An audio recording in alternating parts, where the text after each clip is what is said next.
దేవా ఈ ఏడాది నేను బైబిల్ చదువుతాను, పూర్తి చేసేస్తాను, మాటిస్తాను. ఇప్పటికీ నాకు తెలిసి చాలామంది నిర్ణయాలు తీసుకోవడానికి వచ్చే ఉంటారు.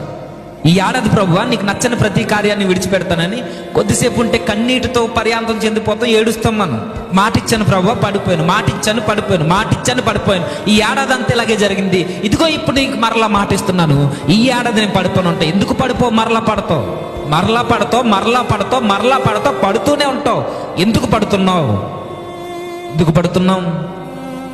దేవుని చేతుల్లో మన జీవితాలు ఎప్పుడైతే లేవో, దేవుని మీద మనం ఎప్పుడైతే ఆధారపడమో, పరిశుద్ధాత్ముని యొక్క శక్తి మనలో ఎప్పుడైతే ప్రవహించదో మన వల్ల అవ్వదు. ఈ ఏడాదిలో అడుగుపెట్టిన మనం చేయాల్సిన ప్రార్థన ఇదే. తండ్రి, నేను స్థిరుండి కాదు, ఒంటరిగా ఉన్నప్పుడు నేను పడిపోతా. ఆకర్షించేది ఏదైనా నా కంటికి కనబడితే నేను పడిపోతా. సిచ్యువేషన్ డిమాండ్ చేసినప్పుడు, సందర్భం వచ్చినప్పుడు నేను మాట్లాడకూడని మాటలు మాట్లాడేస్తున్నా, నేను కోపపడుతున్నా. ఆకర్షించేది ఏదైనా నాకు ఎదురైతే నేను ఆకర్షణకు లొంగిపోతున్నా. స్థిరత్వం లేనున్నాయ్యా. నేను 2024 అంతా ఇలానే గడిపాను. ఈ ఏడాది అంతా ఇలానే అయిపోయింది. ఇలా చూస్తూ ఉండగానే కాలం గడిచిపోతూ వచ్చేసింది. నీకు మాటిస్తున్నాను ప్రభువా, నాలో స్థిరమైన మనసు నువ్వే పుట్టించు, నా వల్ల అవ్వదేది.